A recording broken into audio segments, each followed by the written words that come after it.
সকালবেলায় উঠেই ঝটপট কিছু হলে ভালো হয়, তো একটু ফ্রিজ খুলে আমি দেখলাম যে আমার রুটি পরোটা তৈরি করা আছে। আমি আসলে রুটি পরোটা তৈরি করে এরকম বক্সে রেখে দিই, ঝটপটটা আসলে কাজে লাগে। তো এভাবে আমি একটু হালকা করে পরোটাটাকে ছেঁকে নিচ্ছিলাম, আর সাথে এই যে একটা ডিম দিয়ে এটাকে একটু রোল করে নিব। এভাবে কিন্তু খুব ঝটপট সুন্দর একটা নাস্তা সকালে কিন্তু তৈরি হয়ে যায়, যদি বাসায় রুটি কিংবা পরোটা তৈরি থাকে আর কি, তাহলে খুব সহজে আর কি এটা তৈরি করা যাবে।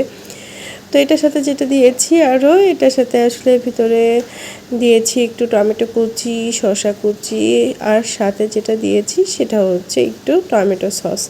এটা দিয়ে ফোল্ড করে খেতে কিন্তু বেশ ভালোই লাগে, এগ রোলের মতোই অনেকটা লাগে। সাথে একটু শসা আর টমেটো তো নিয়েছি।